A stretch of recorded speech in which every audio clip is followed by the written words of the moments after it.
ये मांग हम लोग बहुत लंबे समय से एक हमारी मांग थी कि विश्व के हिंदुओं को एक हो जाना चाहिए, विश्व के हिंदुओं को एक हो जाना चाहिए। और बांग्लादेश की घटना के बाद में मुझे लगा है कि हमारा हिंदू अब जगा है।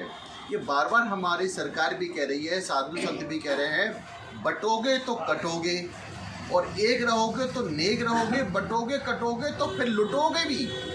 अगर हम लोग बट जाएंगे तो कट जाएंगे, फिर वो हमें लूट के भी ले जाएंगे हमारी सब चीज़ों को। तो हम सबको ये जानना पड़ेगा। आपने सबने ये देख लिया है, कभी भी ऐसे लोग आपके सगे नहीं होंगे। हिंदुओं को जागना पड़ेगा। आप देखिए ना, साधु समाज अब अपने आश्रमों से बाहर निकला है, हिंदुओं को जगाने के लिए निकला है। जैसे हनुमान जी को श्राप लगा हुआ था, वो अपनी शक्ति को भूल गए थे, ऐसे ही हमारे हिंदुओं को भी एक छोटा सा कुछ जाने क्या हुआ है, वो अपनी शक्ति को भूल गए हैं।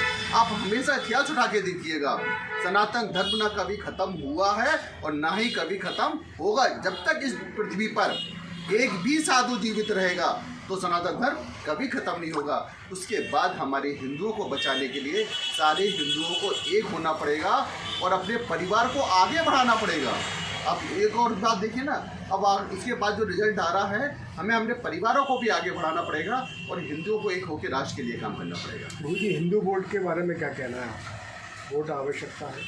देखिए, अभी तक हमें कल बहुत अच्छा लगा, महाराष्ट्र में उन्होंने पूरी ताकत लगा दी थी कि आप जो है हिंदू बटेंगे, लेकिन हिंदुओं ने एकता का प्रमाण दिखाया और पूरे महाराष्ट्र को ये दिखा दिया कि आज भी हिंदू बटा नहीं है।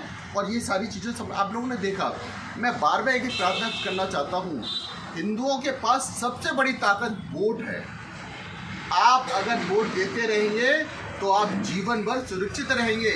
नहीं अमित शाह कितना उस पर काम कर रहे हैं। मेरा सवाल फिर से सुनिए आप। मैंने आप हिंदुत्व के नाम से पत्रकारों को भी अलग ले जाने की कोशिश कर रहा है। मेरा सवाल सुनिए आप फिर से कि देश के प्रधानमंत्री के लिए सभी जातियां बराबर। हम लोग जातिवाद तो खत्म ही कर रहे हैं। नहीं, आप खत्म कर रहे हैं तो फिर कटोगे तो बटोगे क्या है? कौन कटेगा, कौन बटेगा? वो लोग आशय महाराज आप भी समझते हो, आशय पत्रकार भी समझते हैं कि कटोगे तो बटोगे कहाँ जा रहा है। इसलिए सारी जातियां खत्म करते हुए एक ही जाति में आ जाओ ना, आप सब हिंदू हो जाओ ना। जाति खाली विवाह के काम आनी चाहिए और किसी काम नहीं आनी चाहिए। सारे लोग एक हो जाओ और एक होकर अपनी ताकत को दिखाओ। हम देखते हैं कि मिजोरम में कैसे बेटी कटती है या राजस्थान में कैसे बेटी कटती है, उसके लिए हम और सरकारों को हम जवाब देने के लिए तैयार बैठे हैं। लेकिन जब तक बटोगे तब तक कटोगे, ये बात भी आप लोग को माननी पड़ेगी। तो मिजोरम में कुल कितनी हत्याएं हुई? मैं आपसे पूछता हूँ। महाराज जी, मेरे को जितनी जानकारी है मैं उतनी बात करूँगा, इससे आगे मेरे को। पश्चिम बंगाल का तो आपने कह दिया कि वहाँ ममता बनर्जी हिंदू नहीं बोलने देती, जैसे राम नहीं बोलने देती। मिजोरम में आपके देश के प्रधानमंत्री, देखिए मैं किसी सरकार का विरोधी नहीं हूँ, मेरी बात सुनिए, लेकिन मेरा पत्रकार महोदय, मैं आपको एक बात बता रहा हूँ। आपने काउंटिंग पूछी है तो हम साथियों को काउंटिंग तो नहीं मालूम। मैंने आपसे क्या कहा कि बंगाल में ये नहीं मालूम कितने हिंदुओं को मारा गया है। मैंने काउंटिंग नहीं, लेकिन ये मालूम है कि हिंदुओं को मारा गया है। ऐसे मिजोरम में हिंदुओं के साथ जो अत्याचार हुआ है, उस पर भी हमारे संत समाज, हिंदू और सारी सरकारें उस पर काम कर रही हैं। तो पहले पालघर में बहुत पुराना भी कई घटनाएं हो रही, उस समय शायद उद्धव था। उद्धव था उस समय, देश में तो प्रधानमंत्री उद्धव था।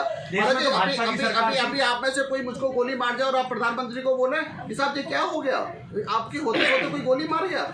महाराज, हम लोग के बीच में, तभी तो हम लोग बार बार कह रहे हैं कि मत बटो, हमारे बीच में से हमें कोई गोली मार जाएगा, तभी तो हम बार बार क्यों कह रहे हैं। आप हमारी बातों को समझे, हमारे आशय को समझे। हम बार बार यही कह रहे हैं, जो संतों के साथ हुआ तब वो सरकारें थी, इसलिए सबको एक होना चाहिए।